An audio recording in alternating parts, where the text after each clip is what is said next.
से बड़ा कोई धर्म नहीं होता। ये फिल्मी डायलॉग आपने सुना ही होगा। भले ही आज ये रईस का हमें फिल्मी डायलॉग सुनाई देता है, लेकिन ये डायलॉग, ये कहावत एक एंटरप्रेन्योर के मुंह से निकली हुई कहावत है। वो शख्स जिसने पूरे इंडस्ट्री पे राज किया, जिसके इशारे पे पूरा मार्केट चलता था, जिसने मन्नू मालिक जैसे स्टॉक मार्केट स्कैमर को धूल चटाई। आज भी छुपे हुए स्टॉक मार्केट के जो स्कैमर है उनसे डरते हैं, और आज इनकी फैमिली दुनिया के अमीर लोगों के फैमिली में गिनी जाती है। जी हाँ, आज हम बात करेंगे जो हजारों एंटरप्रेन्योर के दिल पे राज करते हैं, मिस्टर धीरूभाई हीराचंद अंबानी। नमस्कार, मैं हूँ ऋषिकेश और आप सभी का स्वागत करता हूँ हमारे उद्योग मंत्रा यूट्यूब चैनल पे। भारत आज़ादी के पूर्व का वक्त। पूरा नाम धीरज लाल हीराचंद अंबानी। इनका जन्म 28 दिसंबर 1932 में गुजरात के चोरवाड़ा इस गांव में हुआ। इनका जन्म गुजराती, शरीर में खून गुजराती और दिमाग भी गुजराती, पूरा बिजनेस माइंडेड। बचपन से ही इन्हें धंधे के बारे में ऐसा ज्ञान मिला जो शायद ही दूसरे माँ बाप अपने बच्चों को देते हैं। इनका एक ही वसूल था, कोई भी धंधा छोटा नहीं होता और धंधे से बड़ा धर्म नहीं होता। बचपन से ही इनका कुछ नया करने का शौक था। इनको कैसे पैसे मिले इस पे ज़्यादा वो फोकस करते थे। कहाँ मुनाफा ज़्यादा, कहाँ मुनाफा कम, ये छोटी उम्र में ही वो सीखने लगे। इनको पढ़ाई में ज़्यादा रस नहीं था। इतनी सारी पढ़ाई करके फिर किसी के आगे झुक के नौकरी करना इनके लिए नॉट पॉसिबल था। कहते हैं ना, जो एक बार मन ने ठान लिया तो ठान ही लिया। उस वक्त वो ज़्यादा पढ़ लिख के नौकरी करते तो शायद आज हमें रिलायंस जैसी इतनी बड़ी इंडस्ट्री देखने को नहीं मिलती। कुछ वक्त बीत गया और वो 12 साल के हो गए तो उन्होंने व्यापार की तरफ पहला कदम बढ़ाया। उन्होंने देखा कि बाजार में जो रिटेल में पाम ऑयल यानी जो खाने का तेल है वो बहुत महंगे दाम में बिक रहा है। उन्होंने एक होलसेलर को विनती की और उससे होलसेल में कुछ ऑयल्स के डिब्बे खरीदे और वो रिटेल में बेच डाले। उन्होंने पहला व्यापार किया तब उनकी उम्र थी महज 12 साल। जिस उम्र में आम बच्चे खेलते कूदते हैं, शरारतें करते हैं, उसी उम्र में ये शख्स व्यापार कर रहा है, क्योंकि इसका दिमाग ही कुछ अलग था। शायद कुदरत ने ही ठान लिया था कि रिलायंस जैसा इतना बड़ा एम्पायर इसके द्वारा ही खड़ा करना है। कहते हैं ना, जिसके फैसले हो बुलंद, कुदरत साथ उसी का ही देती है। ऐसा ही कुछ हो रहा था धीरूभाई के स्ट्रगलर लाइफ में। दौर आया 1950 का, भारत आज़ाद हो गया। 1950 में वो महज 18 साल के हो गए थे। 18 साल की उम्र में वो यमन देश चले गए। वहाँ जाके उन्होंने पोर्ट पे यानी समुद्र का जो बंदरगाह होता है, जहाँ बड़े बड़े शिप्स लगते हैं, जहाज लगते हैं, वहाँ एक शिपिंग कंपनी में उन्होंने जॉब ढूंढा और वहाँ जॉब ढूंढ के उस जॉब पे वो जाने लगे। हाल फिलहाल तो पेट पानी चलाने के लिए जॉब कर रहे हैं, लेकिन दिमाग में क्या है, दिमाग में तो धंधा है। इसके साथ उन्होंने वहाँ भी व्यापार करना चालू कर दिया। और कैसा व्यापार? वहाँ की जो करेंसी रियाल थी, उस करेंसी का व्यापार। वहाँ के करेंसी के जो कॉइन्स थे वो वहाँ इकट्ठा करने लगे। ज़्यादा पैसे दे के वो कॉइन्स ज़्यादा इकट्ठे करने लगे, क्योंकि उस कॉइन में जो सिल्वर था यानी जो उस कॉइन में चांदी थी, उसकी वैल्यू उस कॉइन से कई गुना ज़्यादा थी। तो कॉइन्स के रेट में कॉइन्स खरीद लेते, उसमें से चांदी निकाल के ब्रिटिश व्यापारियों को भेज देते। पूरे मार्केट की कॉइन की करेंसी रातों रात उन्होंने गायब कर दी। करेंसी का शॉर्टेज आने लगा। 3 महीने लगे उधर के गवर्नमेंट को पता लगाने की कॉइन्स कहाँ जा रहे। इतना उनका शातिर दिमाग था। 1959 में वो अपने फैमिली के साथ इंडिया वापस आ गए। इंडिया आके उन्होंने अलग अलग तरीके के व्यापार किए। उसमें से एक ऑटोमोबाइल बिजनेस का स्पेयर पार्ट ट्रेडिंग करना उन्होंने चालू कर दिया, लेकिन उस बिजनेस में ज़्यादा पोटेंशियल उनको नहीं दिखा।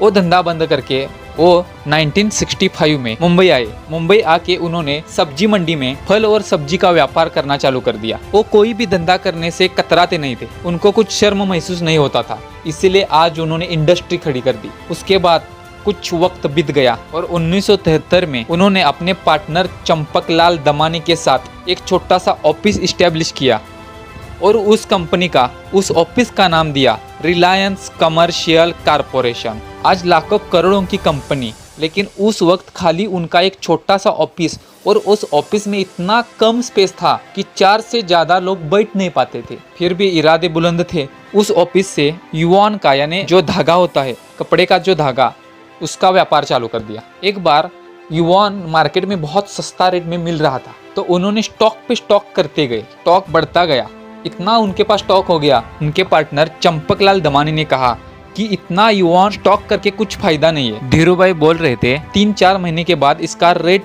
बहुत बढ़ेगा, डिमांड बहुत बढ़ेगी, सप्लाई कम पड़ेगी, उस वक्त हम मुनाफा कमा लेंगे। फिर भी दमानी नहीं माने, इसलिए दमानी के कारण यानी उनके पार्टनर के कारण उन्होंने अपने ही कंपनी का माल खुद को बेचा और किसी को खबर भी नहीं होने दी। ये बात उनके पार्टनर को भी नहीं पता थी कि एक खुद स्टॉक खरीद रहा है। और जब 3-4 महीने हो गए, अचानक मार्केट में युवान सप्लाई कम हो गया और डिमांड बढ़ने लगा। तब उन्होंने जो खुद ने खरीदा हुआ जो युवान था वो 3 गुना रेट में बेच दिया, यानी 200% का मुनाफा युवान में उनको 3 से 4 महीने में मिल गया। आगे जाके उनकी चंपकलाल दमानी से कुछ ज़्यादा बनी नहीं, तो इसके कारण उसका हिस्सा उसको दे के पार्टनरशिप खत्म कर ली। कुछ साल बाद गवर्नमेंट ने एक स्कीम लागू किया, इंपोर्ट एक्सपोर्ट के under high unit value scheme government of India. इस स्कीम का मतलब था नायलॉन एक्सपोर्ट करो और उसके बदले ड्यूटी फ्री पॉलिस्टर इंपोर्ट करो, उसके ऊपर कोई भी गवर्नमेंट चार्ज नहीं लगाएगा। ये मौका धीरूभाई अंबानी ने नहीं छोड़ा।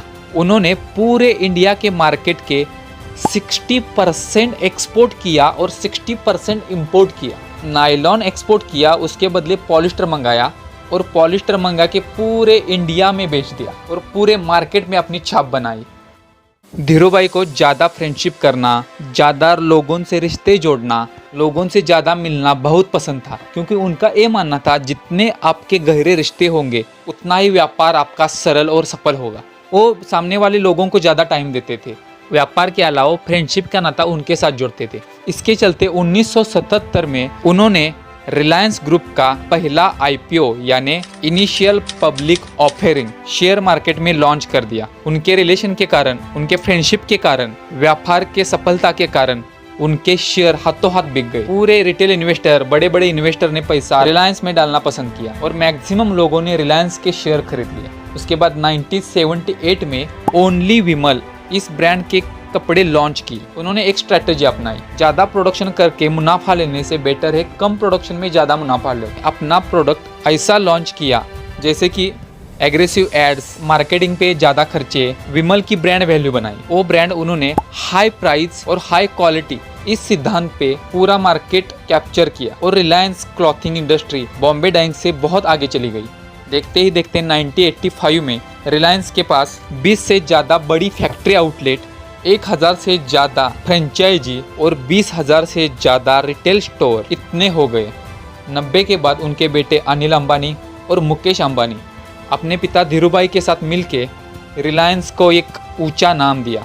कपड़े के साथ साथ oil, gas, natural gas, petroleum, contractors, construction, ये सारे बिजनेस इस्टेब्लिश कर दिए और आज पूरे रिलायंस ग्रुप का मार्केट कैप $215 बिलियन इतना है। दोस्तों, अगर धीरूभाई अंबानी उस वक्त सोचते कि मुझे पढ़ लिख के एक छोटी मोटी नौकरी करनी है, तो आज ये इतनी बड़ी रिलायंस इंडस्ट्री खड़ी होती क्या। धीरूभाई से कुछ सीखना बहुत ही ज़रूरी है। जैसे कि कोई भी धंधा छोटा नहीं होता, यानी कुछ भी हम आज बिजनेस करें तो वो हमें छोटा नहीं लगना चाहिए। क्या पता कल वो रिलायंस जैसी बड़ी इंडस्ट्री बन जाए।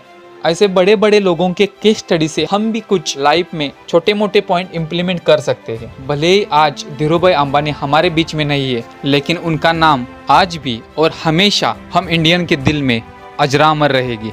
आज के लिए बस इतना ही।